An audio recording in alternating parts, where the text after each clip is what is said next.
myself Srivali, working as an assistant professor in the Department of Cybersecurity and Data Science in Himalayan Institute of Technology. Today we are going to discuss the overview of presentation includes introduction to automatic theorem proving, basic terminology, antecedent rules, consequent rules, and also we are going to do examples. So first let us understand here what is meant by automatic theorem proving. So here the automatic theorem was discovered by Hawaiian. Means so here this theorem we can also call this automatic theorem proving as ATP, and this theorem was discovered by Hawaiian theorem. So it is useful in many fields including logic programming, detective databases, and also software development. Means this automatic theorem proving will be helpful in various programming languages and also in other subjects, CSE subjects here. So those we can say that including logical programming, detective databases, and also software development. So let us see the basic terminology here. The variables, connectives, string of the formulas, sequent, axiom, and also theorem here.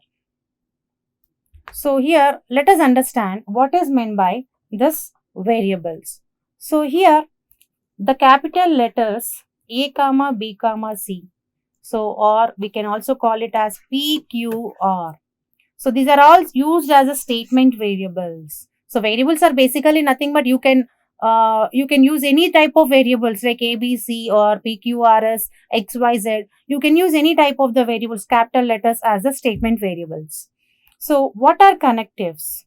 So here, so basically we have discussed in the earlier classes what are the connectives like negation, conjunction, disjunction, implication, and also by implication. So these are all we can use it as connectives. Out of this, negation will have the highest precedence, which is followed by conjunction or even disjunction and so on, any other connectives except this negation here. Next we have string of the formulas. So what is the string of the formulas? Here a string of formula is defined as, here we have in terms of the points, let us see the first point here. Any formula is a string of formula. So here means any formula you can consider it as a string of the formula. Means if alpha and beta, suppose alpha and beta are some string of the formulas, then alpha comma beta are some string of formulas and also beta comma alpha are string of the formulas. Means here only those strings which are obtained by the steps A and B are the string of the formulas, with the exception of the empty string which is also a string of the formula. So what it means is here, so if you are having alpha and beta, so which are nothing but they are propositions. Let us suppose alpha or beta. Now the same variables which are separated with comma are called string of the formulas. Means here, so for the propositional statements, if you are removing the propositions, if you are removing the connectives, and if you are separating with the commas, then it is called a string of the formula. Means if alpha and beta are string of formulas, alpha comma beta or beta comma alpha are also string of the formulas. So here, for example, if I am taking alpha and beta, so here this is a statement proposition. Now for this, if you remove this conjunction and if you are separating with these two variables with the comma are called, so here string of the formulas. So not only this, any empty string is also called empty string of the formulas.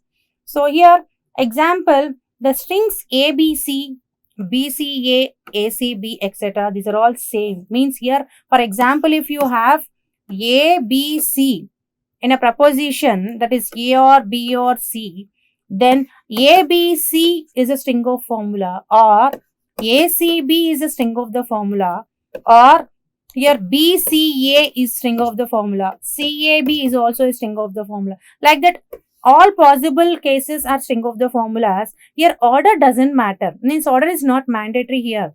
So you can choose any one, either ABC or ACB or BCA or BAC. Anything you can choose here. So that is called as a string of the formula. So here order is not important. So next let us see the fourth one, sequent. So here if alpha and beta are string of the formulas, then alpha implies beta is called a sequent.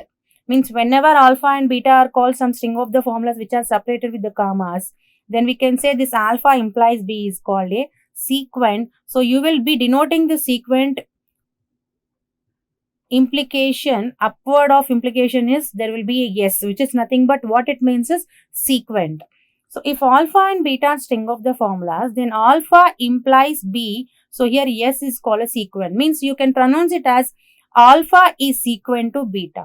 Instead of alpha implies beta, as this is a sequent, so you have to mention alpha is a sequent to beta.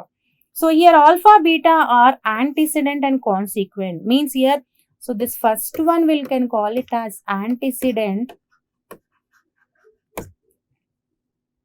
Beta is called consequent. So out of this, alpha is sequent to logically sequent to beta. So this first alpha we can call it as antecedent and beta is called consequent. So here a sequent alpha implies beta. It will become true if and only if either at least one of the formulas of the antecedent is false or at least one of the formulas of the consequent is true. So let us understand this with the help of the example. So for example here, A comma B comma C is logically sequent to D comma E comma F, and it will become true if and only if A and B and C as implies D or E or F is true. So what it means is here, this ABC, A comma B comma C is logically sequent to D comma E comma F, and this will become true. Means A comma B comma C means what? This is one string of the formula, and D comma E comma A, as they are separating with the commas, this is also a string of the formula, and this will become true. This ABC is logically sequent to D, E, F is true if and only if A and B and C is implies D or E or F is true. So here, if you observe here, so we have P implies Q. So P implies Q will become true in two cases. So here it will become true. So when if it is false. So for example, so basically what does P implies Q here? So if you have PQ, then it will become true, true is true, true, false is here false, false, true is true, and false, false is true. So now if you observe, this P implies Q is becoming true here in three cases. So what are those three cases is, so if the first statement is false, irrespective of the Q statement, it will become true. And if the first statement is here true, irrespective of the statement P statement, it will become true. Means here, if this is becoming F, either it becomes true or false, it irrespective here, but it will become always true. In the same way here, so if it is true in the Q statement, irrespective of the P statement, means either it can become true or false, then the resultant truth value will become it as true. So in these two cases, only P implies Q will become true. Now, here if you observe, so if A and B and C is logically implies D or E or F, and here this will become true here. So here, how it will become true here? If it is becoming true, then only ABC is logically sequent to DEF. So here, this P implies Q is becoming true. So when it becomes true, if P comma Q is logically sequent to something Q comma R is true. So this is about sequent, logically sequent. So here next, let us discuss the other one here, axiom. So what is meant by axiom here? A sequent alpha is logically sequent to beta is an axiom if and only if A and B have at least one variable in common. Means here, when you can say that a alpha is logically sequent to beta is an axiom. A sequent is an axiom if and only if it is having both A and B. A and B are nothing but here alpha and beta. So if and only if alpha and beta are having at least one variable in common. Means alpha is one proposition, beta is one proposition, Now, for example, alpha proposition is nothing but here. So here P or Q, and here beta is a proposition, no? So let us take R and S. Now, what is the string of the formula here? P comma Q. And here the string of the formula is R or S. Now, if you observe here, so here we don't have any variable common in between these two. Then we can say it is not an axiom. Now, let us suppose the same case here. I am going to check it out with the same variables. Let us see. P or Q implies Q or S. Q or R, for example. Now, the string of the formula for this is P comma Q, and here Q comma R. So now if we observe what is the common variable in between these two, it is Q.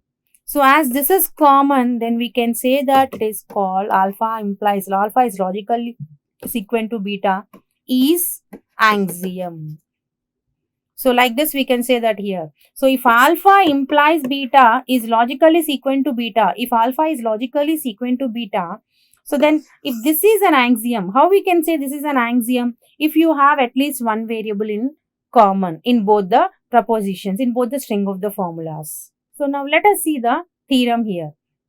So every axiom is a theorem.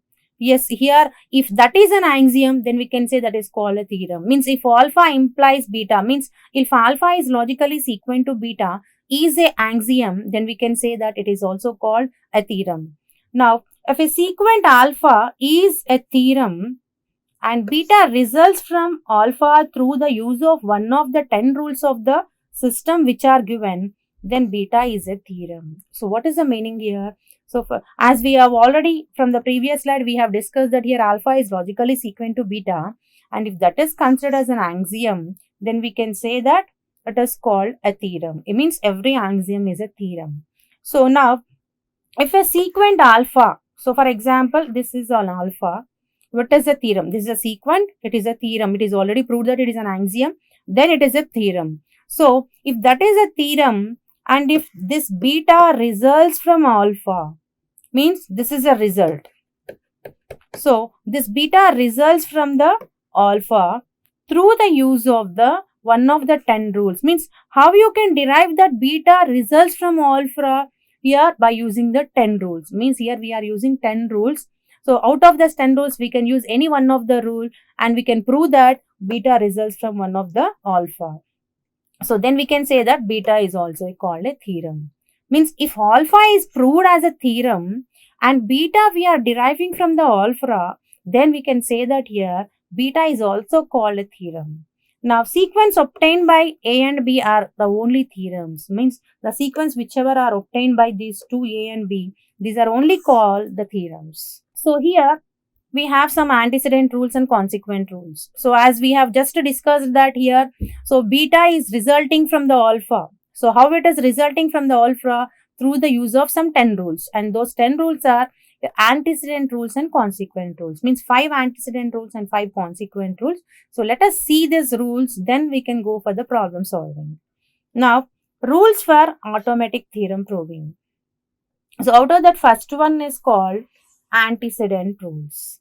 Now, rule here, if we observe negation, this is a negation, connective, and connective, or connective, implication connective, and by implication connective. Now, if we carefully observe here, so this is called logical sequent. So whatever we have, this is our logical sequent. Now, logical sequent here, the connectives are there before the logical sequent. If we observe carefully here, the logical sequence are there, and before the logical sequence, we also have all the connectives like or, negation, and implication, and by implication. Means antecedent is nothing but the rules, the variables, or the connectives whichever we are getting before the logical sequent. Now let us see one by one here. If alpha comma beta is logical sequent to x comma gamma, then alpha comma negation x comma beta is logically sequent to gamma. Now if we observe here alpha, beta, gamma, and here alpha, beta, gamma. So this alpha, beta, gamma are there just to only to generalize the concept. So you can take anything here, alpha, beta, gamma. So now if we observe here, and one more thing you have to remember is here, always you need to read the theorems here, read the formulas here from left to right. So from left to right means here, for example, so we have then alpha comma negation x comma beta is logically sequent to gamma. Means first read this left part, then you go for next part. Means here first you go for then part, then you go for if part. So alpha comma negation x comma beta means this negation is there before logical sequent. Now if it comes to this one, alpha comma beta is logically sequent to x comma gamma means before logical sequent negation operator is there. Now it became here, it moves to right side, that is after the logical sequent. As it is moving after the logical sequent, the negation is removed. So that is the formula here. So if we observe carefully here, so alpha comma negation x comma beta is logically sequent to gamma. Now second rule is with the conjunction. Now alpha comma x and y comma b is logically sequent to gamma. Now here this end operator, this is also there before logical sequent. Now you have to move it here. How you are getting the formula is here, x comma alpha comma beta is logically, so here x comma y comma logical alpha comma beta is logically sequent to gamma. So which is nothing but here what we are doing is we are just removing the connectivity and we are writing as it is the variables x comma y gamma alpha comma beta is logically sequent to y. Now with the or, so here alpha y comma alpha comma beta is logically sequent to gamma. So here how we are writing here is basically this is then part. So alpha comma x or y comma beta is logically sequent to y. Now this part is divided into two types. One is either you can take it as x or you can take it as only y, means x or y. So either here you can consider it as only x comma alpha comma beta is logically sequent to gamma, or y comma alpha comma beta is logically sequent to here gamma. So here in the previous one, as we have both, that's why x comma y we have written. But here x or y means either you can use x or y. So first you read the then part, then you go for if part so that you can remember.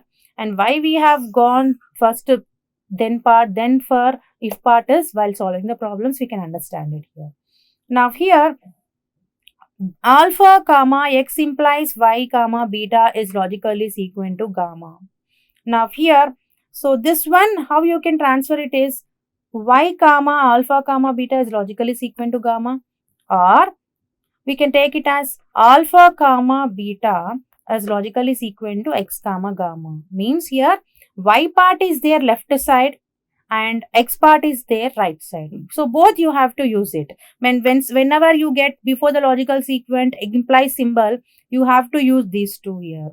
So in the same way here, before the logical sequent you have the biconnective operator. So alpha comma x by implies y logically is comma beta is logically sequent to gamma. Now here how it is converted is x comma y alpha comma beta is logically sequent to gamma.